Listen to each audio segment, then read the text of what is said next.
Plus K D power 2, cancel cancel cancel cancel, क्या बन गया 1/1 प्लस के डी। तो देखना ये भी कॉमन रेशो, ये भी कॉमन रेशो सेम आ गया है। जब when the common ratio is same this means that the series is in GP. अब ये जीपी सीरीज हो गई, पर आपके मन में आ रहा है तो जीपी सीरीज हो गई तो हो गई, हम क्या करें, इसमें हमें क्या फायदा है ना। तो जीपी सीरीज होने से बेनिफिट ये होता है कि sum of the number till infinity का हमारे पास एक जीपी सीरीज का फॉर्मूला होता है, और इसका फॉर्मूला होता है basically first term divided by 1 minus common ratio, right. तो सम ऑफ द नंबर, ये जो आपके पास जितने भी राइट हैंड साइड का सम है वो इक्वल होना किससे चाहिए, नेट कैश रिसीव से। मैं इसको नेट प्रोसीड्स भी कह सकता हूं, मैंने इसको नेट प्रोसीड्स कह दिया, इक्वल टू फर्स्ट टर्म। तो बच्चों first term of the GP series is we have it's 1.2 lakh upon 1 plus K D power 1 and whole upon 1 minus common ratio, and the common ratio is this one, यानी कि 1/1 plus kd power 1, right. तो अब आपके पास basically आ गया net proceeds is equal to 1.2 lakh upon 1 plus K D power 1 and whole upon 1 plus K D, ये क्या आ गया बच्चों 1 plus K D minus 1 whole upon 1 plus yes please K D. ये 1 प्लस के डी और 1 plus K D cancel, और जो ये 1 है और जो ये 1 है ये भी कैंसिल। तो अब आपके पास बेसिकली बचता क्या है, net proceeds is equal to 1.2 lakh upon हाँ के डी। देखो कहां से आप कहां पहुंच गए। अब के डी निकालना है मुझे, तो के डी की वैल्यू चाहिए भाई, K D is equal to 1.2 lakh upon क्या बचे, नेट प्रोसीड्स, और बच्चों इनटू 100 कर दूंगा तो मेरे पास परसेंटेज में आ जाएगा, और बेसिकली ये मेरा फॉर्मूला बन गया, K D is equal to 1.2 lakh upon net proceed. और ये 1.2 लाख क्या चीज है, amount of interest that was computed with respect to the 12% with respect to the face value. तो जो हमारा जो अमाउंट ऑफ इंटरेस्ट है ये 1.2 लाख वही है, तो मैं ऐसे कह सकता हूं that the amount of interest upon net proceeds into 100 is the value of KD, right. और बच्चों इतना बड़ा फॉर्मूला मुझे लगाने की जरूरत नहीं थी। अगर मैं आपको याद कराऊं तो हमने आपको कॉस्ट ऑफ कैपिटल का एक सिंगल मतलब बताया था, क्या था, liability on the organisation per annum. So interest is the liability on the organisation per annum divided by क्या लिखा था हमने, यूसेज ऑफ द फंड। और हमारी कंपनी ने यहाँ पर जो यूसेज ऑफ द फंड किया है वो किया कितना है, face value minus discount, right. यानी कि इसी को हमने क्या नाम दिया, net proceeds into 100, this is KD. आप फॉर्मूले से टाइम वैल्यू मनी से भी निकाल सकते हो, और ये हमने बेसिकली टाइम वैल्यू मनी से ही किया है। Now what will happen if the interest is there, ये तो तब है ना, sorry what will happen when the taxes are there, ये तो तब है ना जब हमारे पास क्वेश्चन में टैक्सेस, हाँ जी टैक्सेस नहीं है। तो टैक्सेस नहीं है तो ऐसे करना है, अगर टैक्सेस होंगे तो कैसे करेंगे, अगर आपके पास क्वेश्चन में टैक्सेस होंगे तो कैसे करेंगे। ऑब्वियसली ये जो अमाउंट ऑफ इंटरेस्ट है, ये amount of interest is always computed on the face value of the debentures,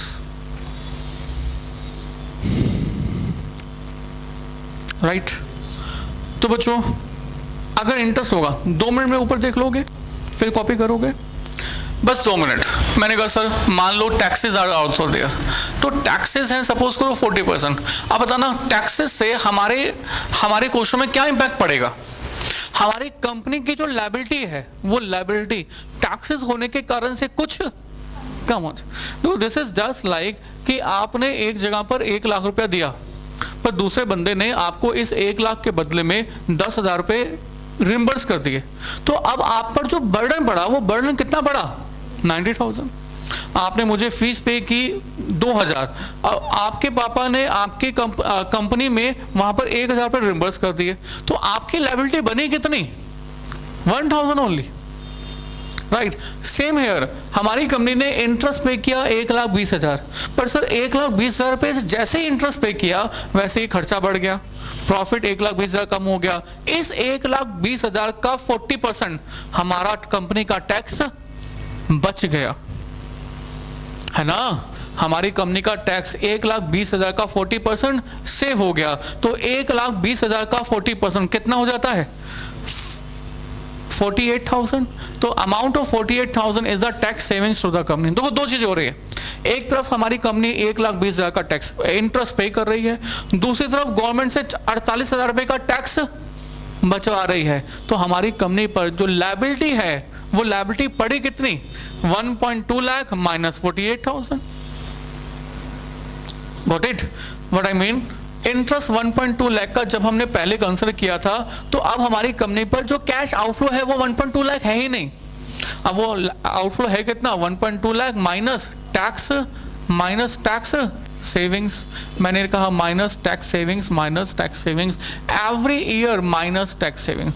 तो जहां पर मैंने यहाँ पर 1.2 लिखा हुआ है वहां पर माइनस क्या है हमारी कंपनी पर liability, minus tax savings right. हमारे फॉर्मूले में भी जहां पर 1.2 लाख आया था, तो 1.2 लाख में से मुझे क्या माइनस करना चाहिए, माइनस टैक्स सेविंग्स। यहाँ पर इंटरेस्ट में से भी मुझे क्या माइनस कर देना चाहिए, टैक्स सेविंग्स। तो बेसिकली ये टैक्स सेविंग्स है क्या, टैक्स सेविंग्स का मतलब है दैट इंटरेस्ट का हिस्सा, वो हिस्सा जो कि टैक्स का हमारा बच गया। तो बच्चों interest into tax rate is the amount of tax savings, right. तो बच्चों जब मैंने यहां पर आपको कहा, जब मैंने आपको ये कहा कि बच्चों आपका केडी का फॉर्मूला ऑलरेडी आ चुका है, अब ये केडी का फॉर्मूला आपने डेवलप कर लिया है, basically amount of interest minus tax savings divided by क्या है ये, हाँ जी, नेट प्रोसीड्स इनटू 100। तो बच्चों केडी का इंटरेस्ट का अमाउंट तो इंटरेस्ट का ही है, और टैक्स सेविंग्स को मैं कैसे लिख के दिखा सकता हूँ, amount of interest multiply by tax rate and whole divided by क्या चीज़ है, net proceeds into what 100, right. अब मैं क्या इनमें से कुछ कॉमन ले सकता हूँ,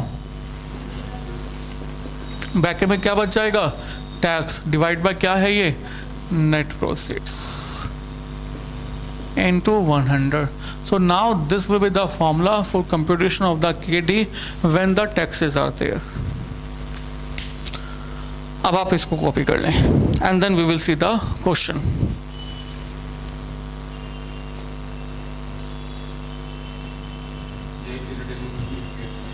हाँ जी, this is in case of the irredeemable portion. Question number 2 हम लोग आपके साथ पहले करेंगे। क्वेश्चन नंबर पहले इसको कॉपी करेंगे and then second, just start this, just complete this.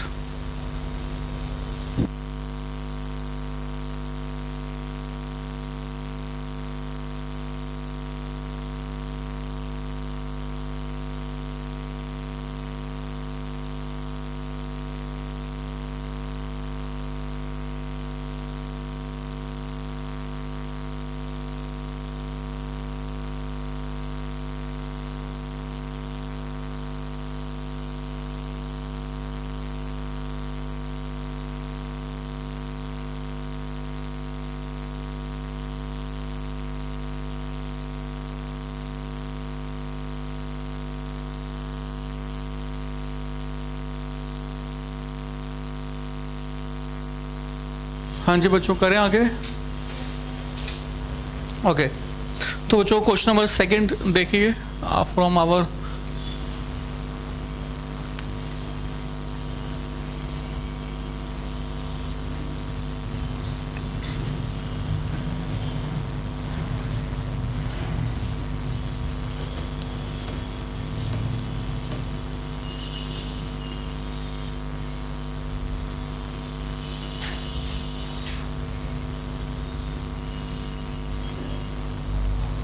हाँ जी सर, क्वेश्चन नंबर 2 बड़ा सिंपल सा क्वेश्चन है। अच्छा उससे पहले एक छोटा सा और काम करते हैं। आपने जो इससे पहले टेबल बनाई थी ना, टेबल, उस वाले स्पेस में जहाँ पर आपने इररिडीमेबल वाला पोर्शन लिखा था, इररिडीमेबल, वहाँ पर आप लिख लीजिए that is K D is equal to interest with in bracket 1 minus T upon क्या बचे, नेट प्रोसीड्स इंटू 100। इसमें टी का मतलब क्या है बच्चों, टैक्स रेट। अच्छा ये नेट प्रोसीड्स क्या है, नेट प्रोसीड्स, नेट प्रोसीड्स मतलब face value minus discount plus yes amount of premium. And interest तो इंटरेस्ट ही है, राइट। एंड इंटरेस्ट हमेशा हमेशा कौन सी वैल्यू पर निकालते हैं, जब भी इंटरेस्ट हमें फाइंड करने के लिए कहा होगा या हमें फाइंड करना होगा, that is always always with respect to the face value. So interest on the face value,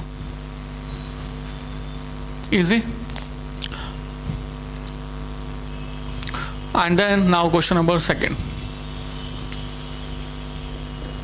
So question number 2 says a company issues rupees 10 lakh 16% debentures of rupees 100 each.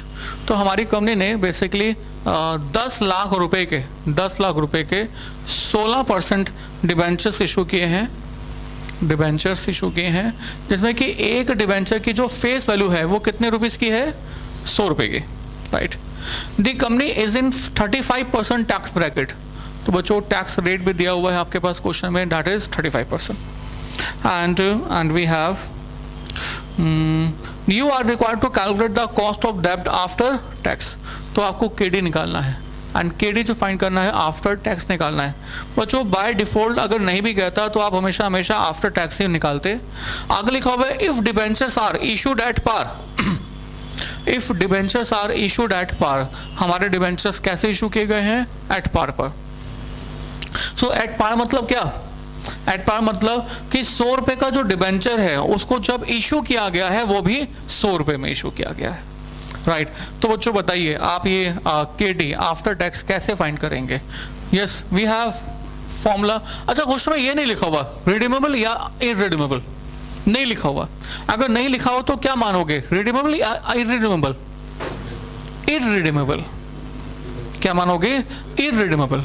और जो हमारा इररिडीमेबल का formula है, the formula is basically amount of interest and 1 minus T upon बच्चों क्या, net proceeds into 100। This is the value of KD, right? And what is the amount of interest here? Interest का amount मैं find करूं कैसे, बड़ा आसान है, 16%। ये 16% किस चीज़ का बचे, फेस वैल्यू का। आप चाहे डिस्काउंट पे इशू करते रहो, प्रीमियम पे इशू करते रहो, 16% फेस वैल्यू का ही होगा। तो हमने कहा amount of interest now is 16% of rupees 10 lakh. तो 16% of 10 lakh becomes, yes please, 1.6 lakh, right. और मुझे तो ये फॉर्मूला यूज करना है। तो बच्चों बताइए मैं कैसे फॉर्मूला यूज करूं, इंटरेस्ट के जगह पर आ जाएगा 1.6 lakh, 1 minus T, and T stand for the tax rate. और बच्चों टैक्स रेट क्वेश्चन में गिवन कितना है, 35 को मैं लिखूंगा 0.35, right, divide by net proceeds. और बच्चों हमारे जो डिबेंचर्स हैं वो कैसे इशू हो रहे हैं, एट पार पर ही हो रहे हैं। मतलब 10 लाख के डिबेंचर्स कितने में बेचे जा रहे हैं, 10 लाख में ही बेचे जा रहे हैं। तो 10 लाख ही कंसिडर कीजिए, multiply by 100। In this way you will have the cost of the डेब्ट। Please compute this and give me the value कितना आता है। Yes please, 10.4%। This is 10.4%। अब तो ये हमारा first part of the question था। Now the second part of the question, और देखना आपका second part of the question क्या कहता है, दैट 10% डिमांड, 10% क्या बच्चों, डिस्काउंट। अब ये 10% डिस्काउंट मतलब कि आपने जो इशू किए हैं डिबेंचर्स वो 10% कम में इशू किए हैं। तो अब आपका जो नेट प्रोसीड्स हो जाएगा, net proceeds it will B, yes please, ये हो जाएगा basically 10 lakh minus 10% of 10 lakh, यानी कि 10 लाख माइनस 1 लाख, मतलब कितना, 9 lakh. Now it will be 9 lakh. तो अब आपका ये जो 9 लाख आ गया, now you have to find out the value of KD. तो केडी फिर से वही सब कुछ, interest with in bracket 1 minus T upon net proceeds into 100। तो इंटरेस्ट बच्चों कितने रुपीस का? 1.6 lakh. 1 minus tax rate 0.35। Net proceeds बच्चों कितने रुपीस का लाओ? 9 लाख इनटू 100।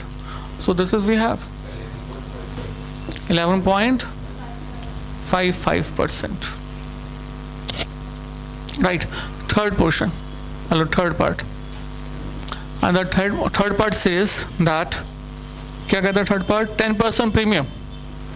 अब है 10% प्रीमियम, तो 10% प्रीमियम करते हैं तो KD हमें फाइंड करना है। It will like this, interest 1 minus T upon net proceeds into 100 interest, and the amount is interest 1.6 lakh, again 1 minus 0.35, और ये नेट प्रोसीड्स। अब आपका जो नेट प्रोसीड्स है वो कितने रुपीस का हो जाएगा? 10 लाख। 10 लाख प्लस 10% ऑफ 10 लाख, यानी कि 11 लाख हो जाएगा। तो कितना हो जाएगा KD? 9.45 क्या बचे? Percentage.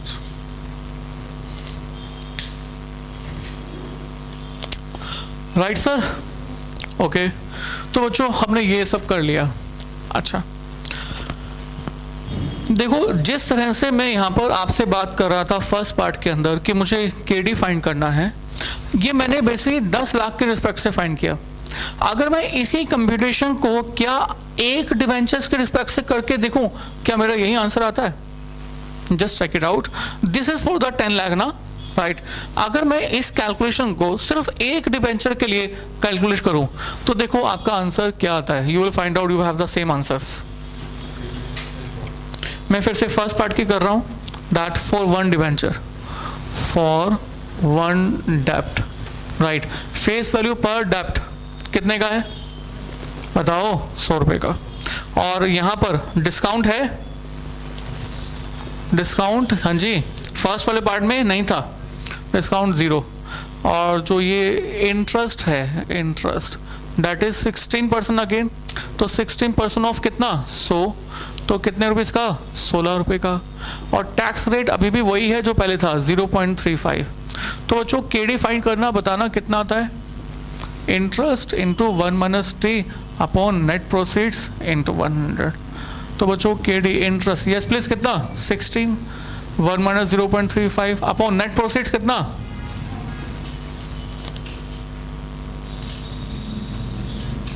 Do this, KD is equal to 10.4%। और पहले कितना आ रहा था? तो चाहे आप टोटल के रिस्पेक्ट से करो, चाहे आप एक डिबेंचर के रिस्पेक्ट से करो, you will always always have the same answers. ऐसा क्यों? बड़ी सिंपल सी बात है, जब आपने यहाँ पर 1.6 लिखा है, 1.6 लाख, और वहां पर 16 लिखा है, तो इसमें 16 रुपीज पर डिबेंचर में नंबर्स ऑफ डिबेंचर्स को आपने इसे मल्टीप्लाई कर दिया, तो आपके पास आ गया 1.6 लाख। डिवाइड में, डिनोमिनेटर में भी, नेट प्रोसीड्स में भी 100 की जगह पर आपने 100 को नंबर्स ऑफ डिबेंचर से मल्टीप्लाई कर दिया, तो नंबर्स ऑफ डिबेंचर न्यूमरेटर और डिनोमिनेटर में दोनों में मल्टीप्लाई हो रखे हैं, तो वो कट जाएगा। Remaining you have the same answer. And this is for always always, हमेशा के लिए बच्चों, जब जब आप एक डिबेंचर के लिए कैलकुलेशन करेंगे या टोटल के लिए करेंगे, तो आपके जो कैलकुलेशन का रिजल्ट है वो हमेशा हमेशा सेम रहेगा। क्या रहेगा? अच्छा, और एक और इंपॉर्टेंट बात, मैं इसी फर्स्ट पार्ट में कहता हूं कि मान लो क्वेश्चन के अंदर टैक्सेस नहीं है, क्वेश्चन में सपोज करो टैक्सेस नहीं है, अब बताना एक डिबेंचर के लिए या आप टोटल के लिए आपका KD कितना होगा, फाइंड करना। KD is equal to interest 1 minus T upon net proceeds होता है, ऐसे ही होता है ना। तो अब मुझे KD फाइंड करना है। इंटरेस्ट, इंटरेस्ट कितना? 16, 1 माइनस टी, टी तो है ही नहीं, नेट प्रोसीड कितना? 100 इंटू 100, तो बच्चों ये बन जाएगा, बच्चों बताना कितना? 16%। ये जो 16% है, याद करो 16% तो आपका रेट ऑफ इंटरेस्ट भी था, तो ये रेट ऑफ इंटरेस्ट और KD दोनों के दोनों बराबर क्यों आ गए? क्योंकि तीन चीजों में से यहां पर कोई भी एक भी चीज अप्लीकेबल नहीं है। तीन चीजें कौन कौन सी? Discount, premium, taxes. ना डिस्काउंट है, ना प्रीमियम है, ना टैक्सेस हैं। जब तीनों ही चीजें सेम अगर होंगे ही नहीं क्वेश्चन के अंदर, तो हमारा रेट ऑफ इंटरेस्ट खुद ही केडी बन जाएगा, राइट। और बच्चों अगर सिर्फ और सिर्फ हमारे क्वेश्चन के अंदर टैक्स का इंपैक्ट हो, हमारे क्वेश्चन में अगर सिर्फ और सिर्फ टैक्स का इंपैक्ट हो, तो इस केस में इतना बड़ा फॉर्मूला भी लर्न करने की या यूज करने की जरूरत नहीं होती। इस केस में आप सिंपल और सिंपल, आपके पास मालूम है interest rate, you have interest rate कितना 16%, और टैक्सेस यू हैव कितना 35%। तो इस 16% में सिर्फ टैक्स का ही तो इंपैक्ट आएगा, और होगा क्या? 16% आप इंटरेस्ट पे करोगे, 16% का 35% टैक्स सेव हो जाएगा, और बाकी सब आपके ऊपर कॉस्ट है। सो यहां पर आप इंटरेस्ट, या ऐसे कहो इंटरेस्ट नहीं, sorry, KD after tax find करने के लिए लिख सकते हो that the rate of interest rate into 1 minus T. Do this, देखते हैं सेम आता है या नहीं। We have 16%, 1 minus T, T बच्चों कितना है 0.35, and now K D is equal to, yes please,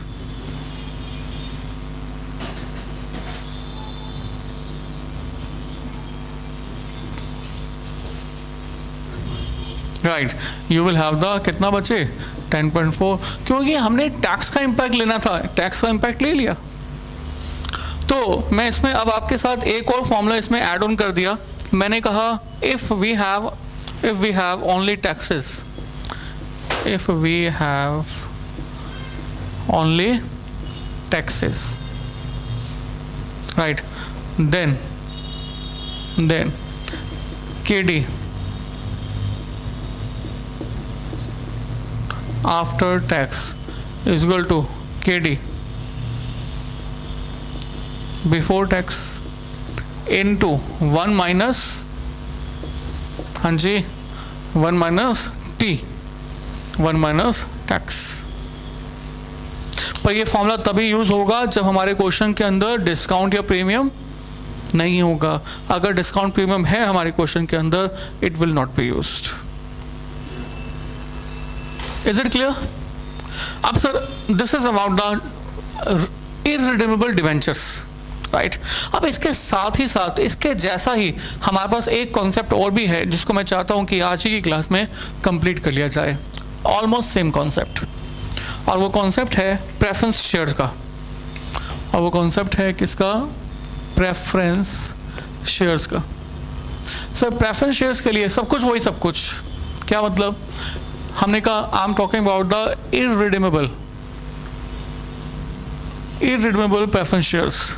हमारी कंपनी प्रेफरेंस शेयर से प्रेफरेंस शेयर इशू करती है, और क्या ले लेती है? कैश। अब तो ये जो प्रेफरेंस शेयर कैपिटल इशू किया जाएगा, it should be after discount और आफ्टर प्रीमियम, राइट। अगर ये आफ्टर डिस्काउंट या आफ्टर प्रीमियम होगा तो no doubt net proceeds, cash inflow जो होगा वो डिस्काउंट माइनस करने के बाद आएगा या प्रीमियम प्लस करने के बाद आएगा, ऐसे होगा ना। और इसके रिस्पेक्ट से हमारी कंपनी जो हर साल पे करेगी, फर्स्ट ईयर के एंड में, सेकेंड ईयर के एंड में, थर्ड ईयर के एंड में, वो पे करेगी क्या? अमाउंट ऑफ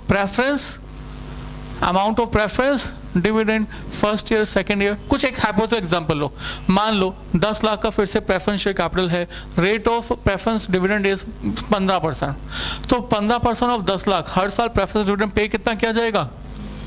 हाँ जी, 1.5 लाख, 1.5 लाख, 1.5 लाख एंड 1, कब तक? Till infinity.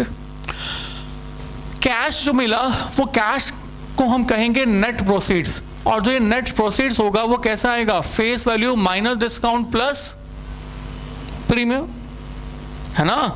Face value minus discount plus premium is the cash inflow to the company, and cash outflow to the company is 1.5 lakh, 1.5 lakh, 1.5 lakh and so on. फिर से दो पर्सन जब कैश के ट्रांजैक्शंस कर रहे हैं, तो दोनों पर्सन में जो रिलेशनशिप है सिर्फ दो ही है, एक तो प्रिंसिपल का और एक इंटरेस्ट का। कंपनी ने पैसा रिसीव किया, इसके बदले में प्रेफरेंस डिविडेंड पे करना है। कब तक पे करना है? इन्फिनिटी तक। तो हमारी कंपनी जो कैश आउटफ्लो पे कर रही है इन्वेस्टर को, that consist of only two things, number one basic principle and number two time value of money, यानी कि कॉस्ट ऑफ प्रेफरेंस शेयर्स। अगर मैं इन सब में से फिर से कॉस्ट ऑफ प्रेफरेंस शेयर हटा दूं, मतलब क्या हटाने की बात कर रहा हूं, केपी, तो मेरे पास फिर से आपके पास क्या बच जाएगा, हाँ जी क्या बच जाएगा, बेसिक प्रिंसिपल। बच्चों अब ये भी किया ना, किसके जैसा है ये, किस अभी जो किया था किसके जैसा है ये, केडी के जैसा, राइट। तो सब कुछ वही है। तो नाउ आई कैन से कि ये जो नेट प्रोसीड्स हो जाएगा, net proceeds is equal to preference dividend upon 1 plus KP power 1, preference dividend upon 1 plus KP power 2 and so on till infinity.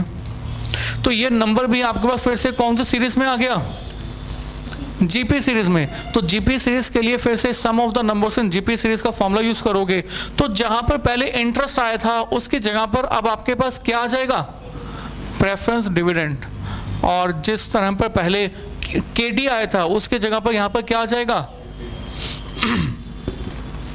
Equal to क्या, नेट प्रोसीड्स। इसको हम ऐसे कहते हैं बच्चों, that net proceeds is the capitalised value of the preference dividend. Net proceeds is equal to capitalised value of the preference dividend. और KP कैसे निकालूं, मैं ये केपी कैसे फाइंड करूं, KP will be equal to preference dividend divided by, हाँ जी divided by net proceeds into 100। Same interest की जगह पर क्या आ गया बच्चों, प्रेफरेंस डिविडेंड, और नेट प्रोसीड्स ही है।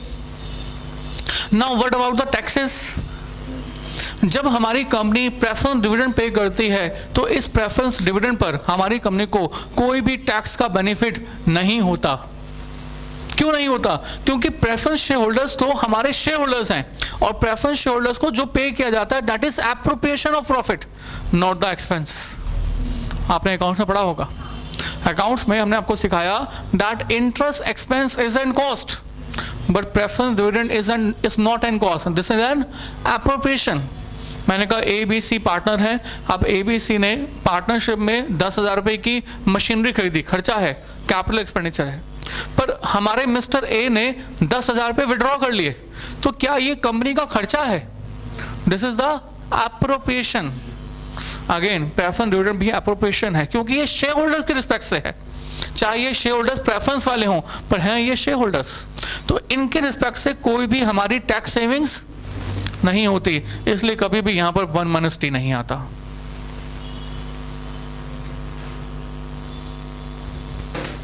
राइट तो बच्चों this is about the preference shares. तो please and please copy this and you have to do the question at your home on the preference shares.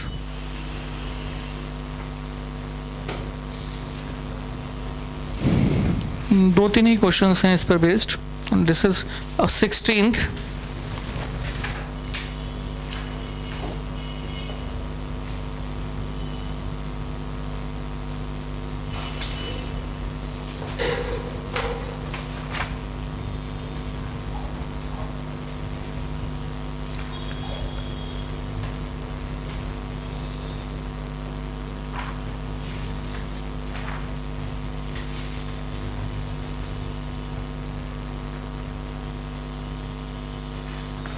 एक ही क्वेश्चन है बच्चों, right. बाकी बच्चों रिडीमल वाले पोर्शन है, पर रिडीमल वाले क्वेश्चंस को अभी तक मैंने आपको नहीं करवाया है।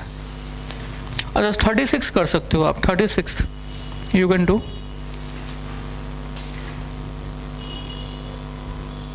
37th भी ट्राई कर लेना, 37 नहीं होगा तो मैं करवा दूंगा, पर 36 एंड 37 ट्राई कर लेना।